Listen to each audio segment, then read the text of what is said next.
I'm so glad I'm not wearing the same frock. That could have been a bit of a nightmare.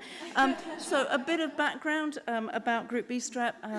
As it was said, we set up the charity, my husband and I set up the charity 22 years ago following the death of our middle child from Group B Strep.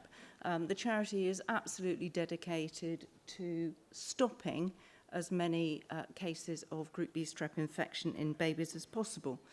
We provide information to families and health professionals. We support families affected by Group B Strep. We campaign for improvements to prevention and treatment in the UK. We're completely independent, and we do what we do because we are supported by the most amazing medical advisory panel.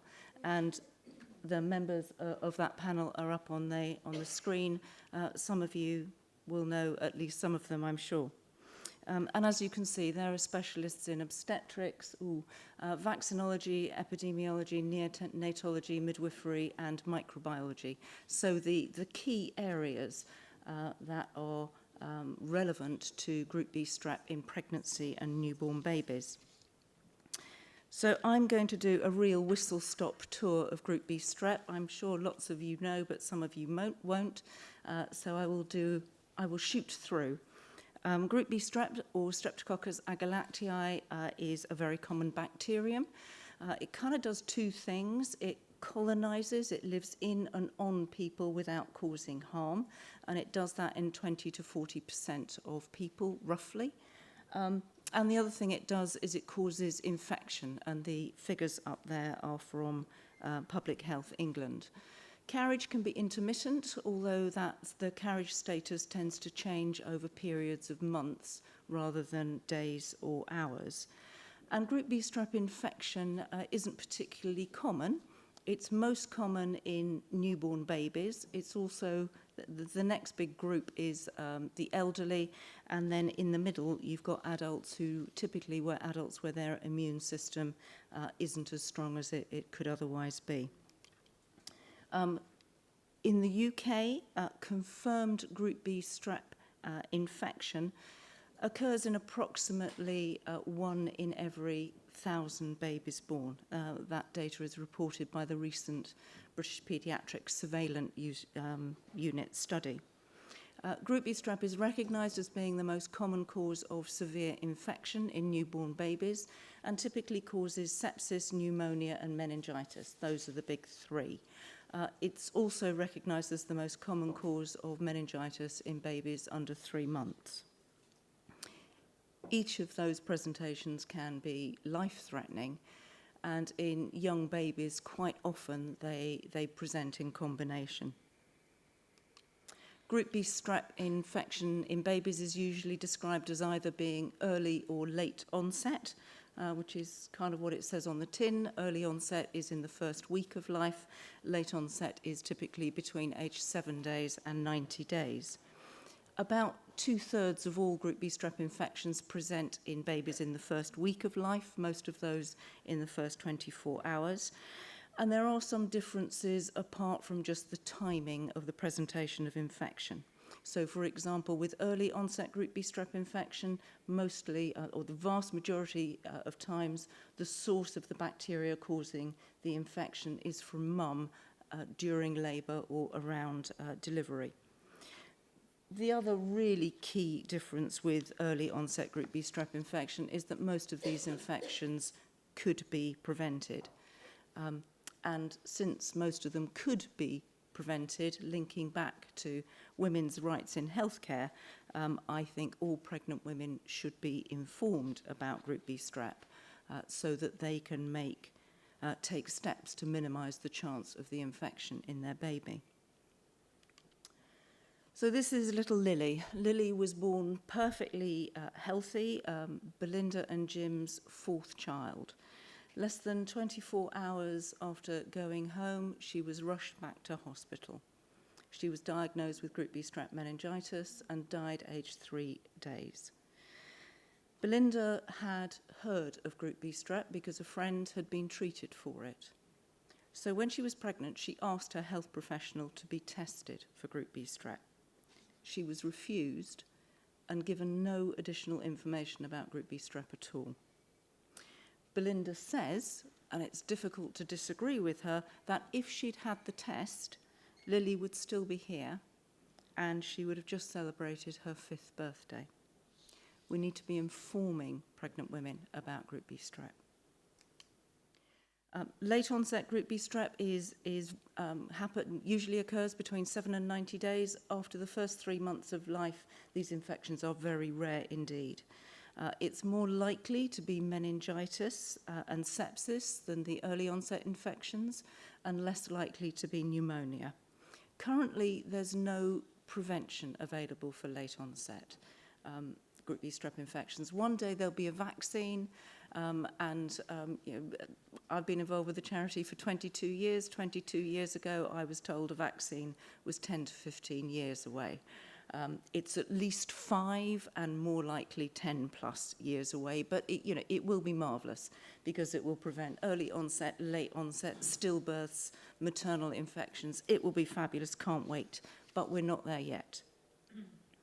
With no prevention for late onset, it's absolutely vital that we make sure that parents are informed about what the signs are, health professionals are informed about what the signs are, and what they need to do should any arise. This is little Olivia, who was born back in March of this year, perfectly fit and healthy.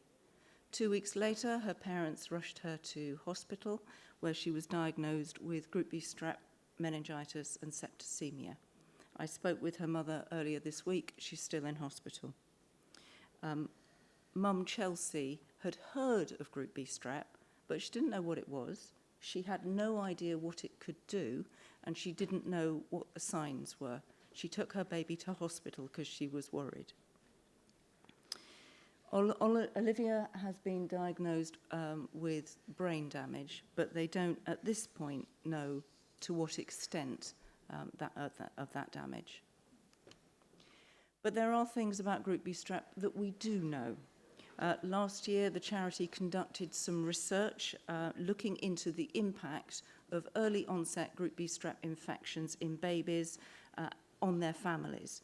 And if anybody would like copies of that research, just grab me afterwards or email me and I'll be delighted to send you it. So we had parents and carers contributing information on over 900 babies. I confess we didn't quite expect that many.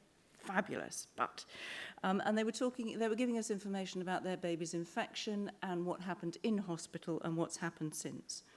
Many of our findings were very similar to other data that have been published. So, the big 3, meningitis, septicemia, and pneumonia were, again, the 3 key presentations. There was also a broadly similar proportion of babies who sadly died. We found more survivors were reported by parents as having long-term health consequences, and of those, about a third were described as substantial and 2/3 as minor.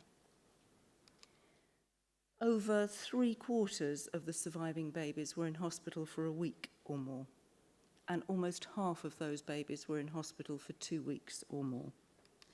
And having a sick baby in hospital was difficult for reasons in addition to the ones that would be blindingly obvious of having your baby in hospital.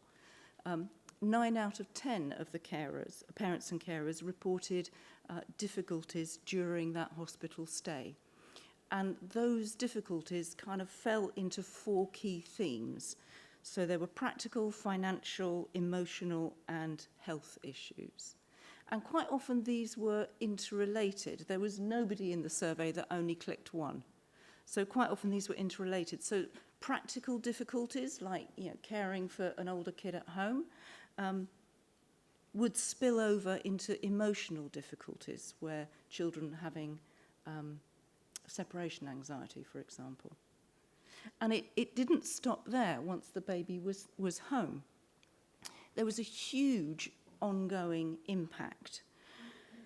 I hope you can read that, but 3/4 said their baby's early onset Group B Strep infection had affected their planning of and their enjoyment of subsequent pregnancies.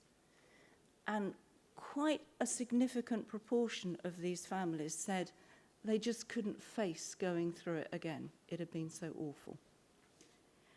3/4 said it adversely affected their or another member of their family's mental health. Half said additional time off work was needed.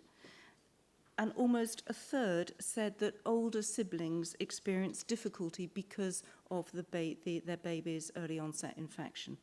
And so those were things like, as I mentioned, separation anxiety, but also reverting to bedwetting or soiling once they'd been clean and dry. And 1/4 reported substantial financial difficulty as a result of the infections. These are serious things that we need to address. So what are we doing to stop this? In the UK, a pregnant woman who has recognised risk factors for their baby developing an early onset Group B strep infection should be offered intravenous antibiotics, usually just penicillin, as soon as possible once labour starts and then at intervals until the baby is born.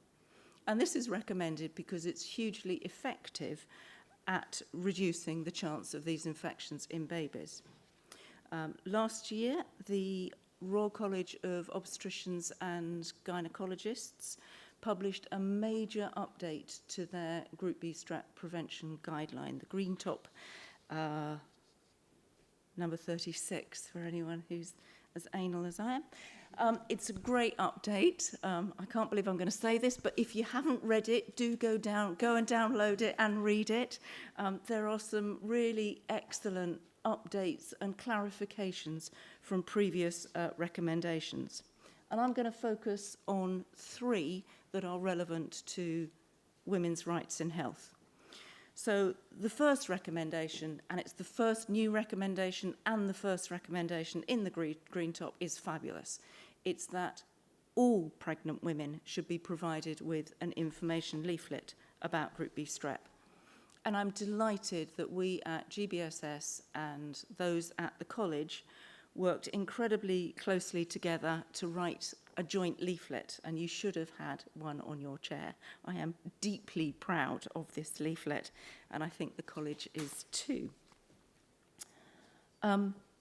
Another new recommendation is that second one there, which is again very positive. Women who tested positive in their last pregnancy and the baby as well, in their next pregnancy, the health professional should discuss with those women the option of either just treating them as though they're carriers again, so offering intravenous antibiotics in labour, or offering them the opportunity to have a test, a GBS-specific test, late in that pregnancy, and then with the antibiotics being guided by that result.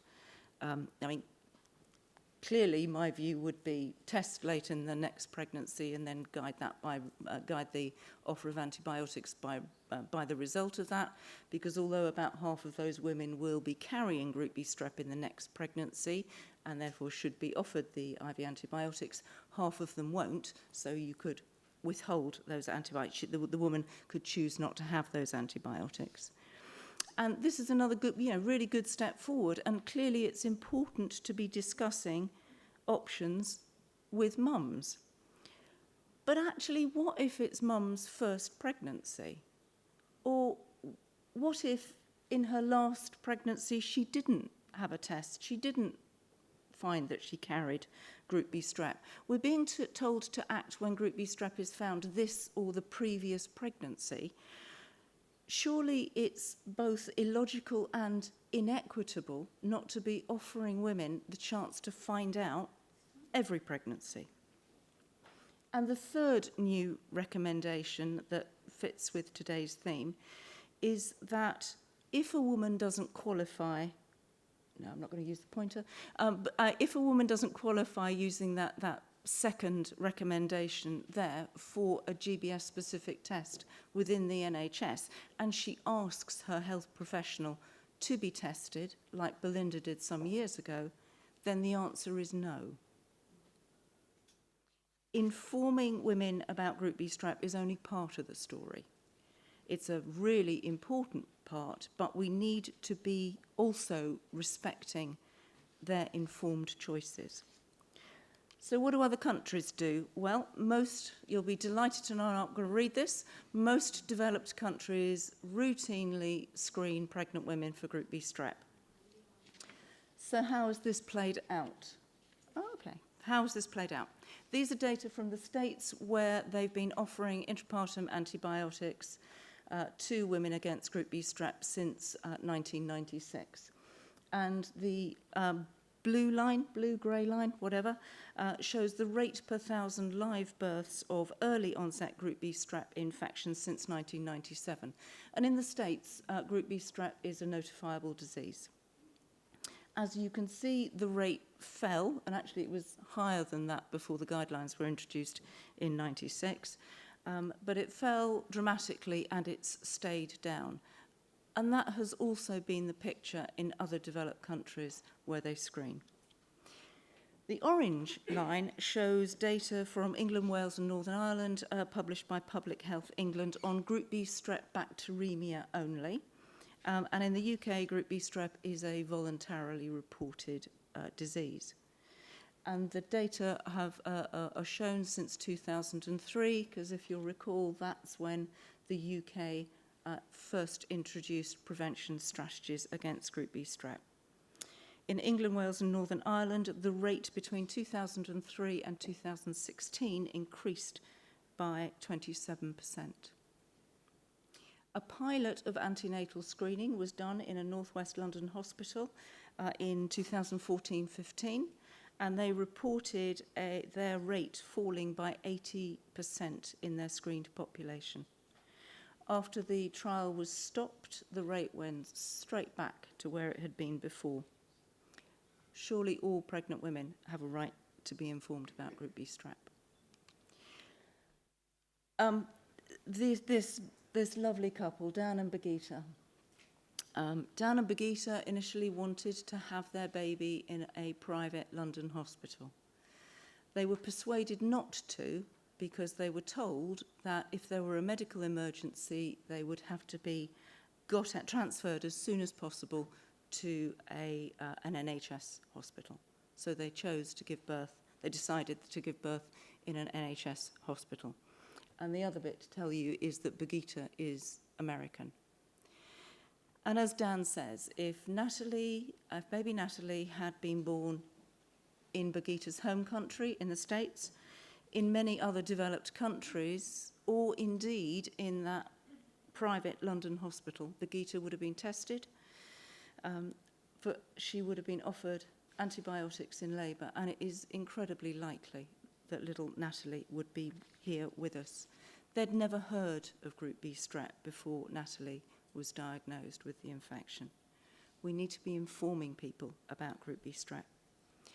So what do women want? Is it maybe women don't want to know? Well, we asked them, and over the last few years we've done a series of surveys with Bounty, including one last summer. That was the most recent one. And overwhelmingly, women are saying that they should be informed about Group B Strep as a routine part of their pregnancy. And brilliant, that joint leaflet that I waved at you earlier will go a long way towards achieving that. So that's fabulous. Overwhelmingly, women also said they wanted to be offered the opportunity to be tested for Group B Strep, and they wanted to know that testing was available privately, which is particularly important if they're not going to qualify under the NHS rules, as it were. 2/3. How do I do the pointer? Living dangerously. So 2/3 said they wanted more information about Group B Strep. Fab. So not only should we be informing women about Group B Strep, they want to be informed about Group B Strep, and the guidelines are telling us that that's what we should be doing. So that's a lovely, perfect storm. This is little Edward. Edward is Fiona and Scott's only child, and he should be celebrating his birthday this coming Saturday, his 4th birthday. They'd not heard of Group B Strep until Edward was diagnosed with Group B Strep meningitis.